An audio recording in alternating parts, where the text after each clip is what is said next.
నమస్తే సార్. నమస్తే శ్రావ్య, నమస్తే max TV viewers. Sir, before వీడియోలో లాసెస్లో ఉన్న కంపెనీని మంచి ప్రాఫిట్స్లోకి తీసుకెళ్ళగలరా అని నేను అడిగితే మీరు 8 స్ట్రాటజీస్ ఉన్నాయని చెప్పారు.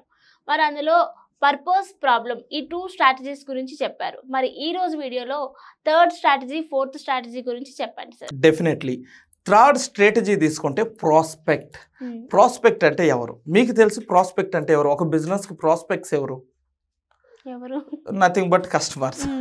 సో ప్రాస్పెక్ట్స్ అంటే అది ఎవరో కొత్తగా అనేది ఆలోచించాల్సిన అవసరం లేదు. మీ కస్టమర్స్ని, అంటే కొత్తగా వచ్చే కస్టమర్స్ని, కొత్త మార్కెట్కి మీరు వెళ్ళే వాళ్ళని అందరినీ ప్రాస్పెక్ట్ అంటారు.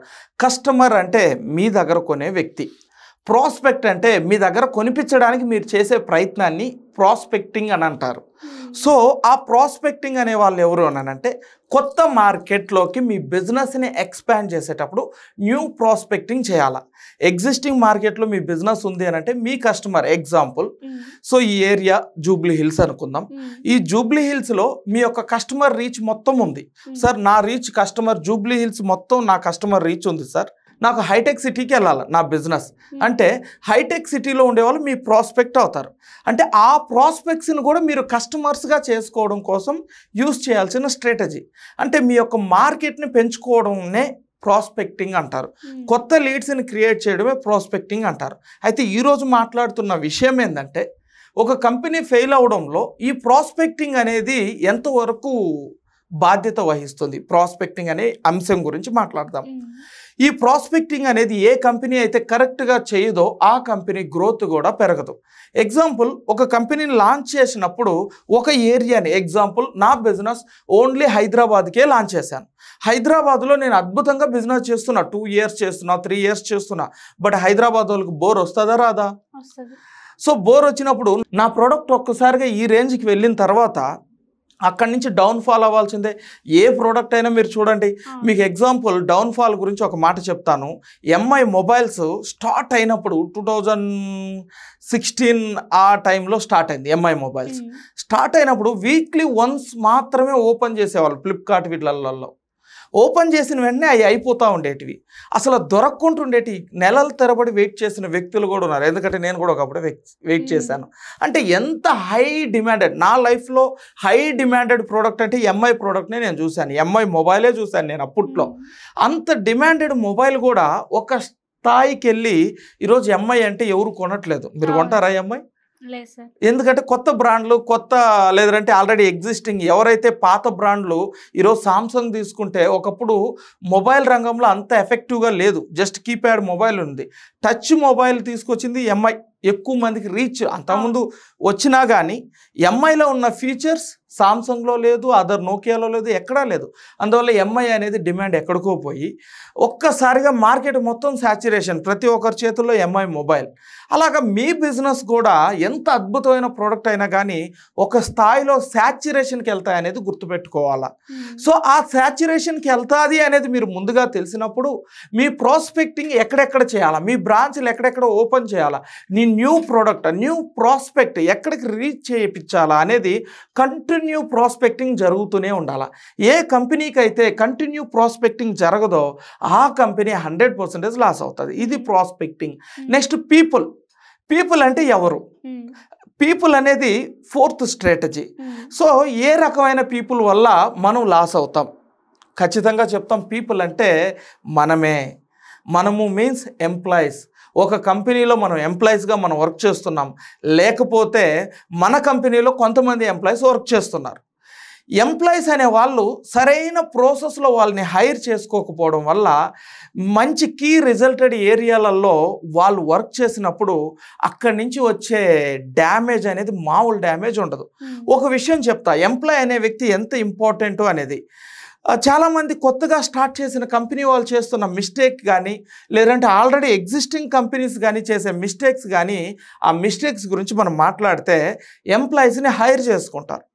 వాళ్ళని హైర్ చేసుకున్న వెంటనే వాళ్ళని ట్రైన్ చేయాలి. బేసికల్గా ట్రైన్ చేసిన తర్వాతనే వదలాలి. ఏదో ఒక్కసారి ట్రైనింగ్ ఇచ్చి వదిలేయడం కాదు.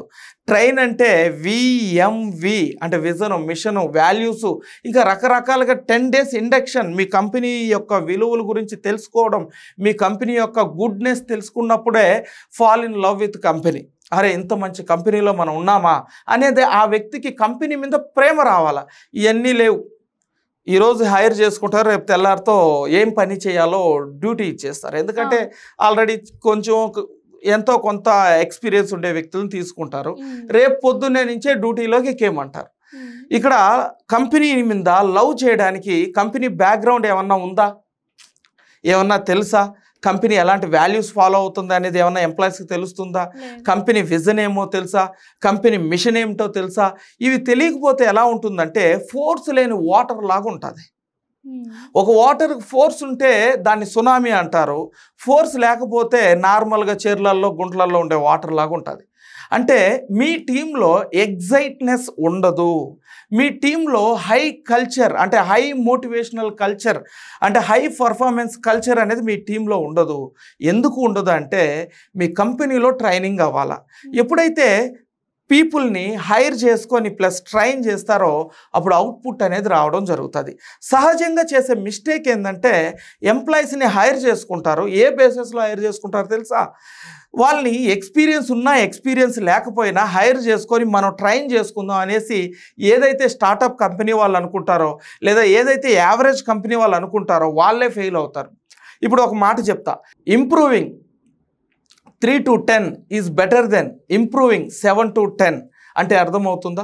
3 to 10 అంటే ఒక ఎంప్లాయీని తీసుకొని 3% స్కిల్ ఉండే ఒక ఎంప్లాయీని తీసుకొని అతనికి అన్నీ నేర్పించి 10% స్కిల్లోకి తీసుకెళ్లే దానికంటే 7% స్కిల్ ఉండే ఎంప్లాయీని తీసుకొని అతన్ని 10% జస్ట్ 3 నేర్పించుకుంటే ప్రొడక్టివిటీ వస్తుంది.